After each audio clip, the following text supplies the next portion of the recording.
सम्मानित मुल्क के मालिकों, मैं बौद्ध भिक्षु सुमित रतन।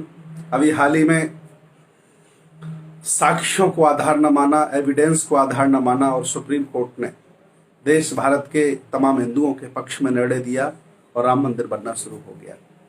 जैसे ही अयोध्या में खुदाई शुरू हुई, जमीन समतल की गई, वैसे ही नीचे सम्राट अशोक के जमाने के लाट, तथागत भगवान बुद्ध की मूर्तियां, शिलापट और तमाम पिलर निकलने शुरू हो गए। कम से कम झूठ के आधार पर ये बुनियाद न बनाए, सत्य कहते रहें कि नीचे बुद्ध विहार है, वो कभी शाकित था। आपने पूरी नदी को घाघरा कर दिया जो कभी सरयुक्त सरयू कहलाई। कम से कम सत्य कहते रहें तो कम से कम आने वाली जो पीढ़ी होगी वो झूठ के सारे नहीं जिएगी। आपने मनमानी तरीके से जो काम कर लिया, मुझे मालूम है कि आप पावर में हैं, अधिकारों में हैं, कर रहे हैं, लेकिन आने वाली पीढ़ी माफ नहीं करेगी। ये संप्रदाय बढ़ाने की जो महत्वाकांक्षा है आपकी, ये आने वाली पीढ़ी को झूठ के साथ जीने के लिए मजबूर करेगी।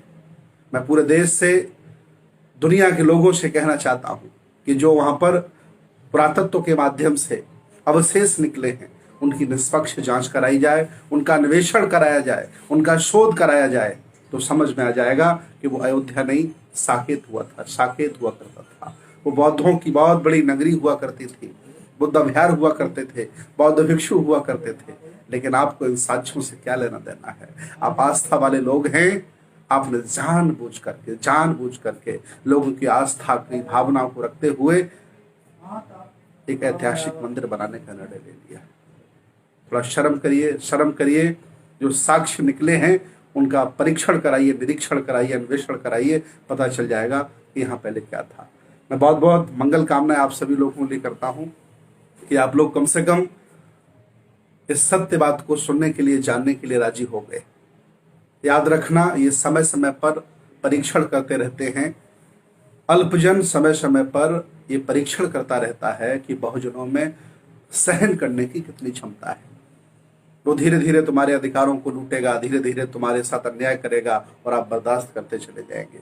वो समझ जाएगा कि तुम्हारा खून ठंडा हो गया है और वो बड़े अत्याचार करने लगेगा, और वही देश भारत में हो रहा है। जाग जाओ बहुजनों, जाग जाओ, नहीं अल्पजन तुम्हें कहीं का छोड़ेगा नहीं। बहुत बहुत धन्यवाद, बहुत बहुत मंगल कामनाएं आप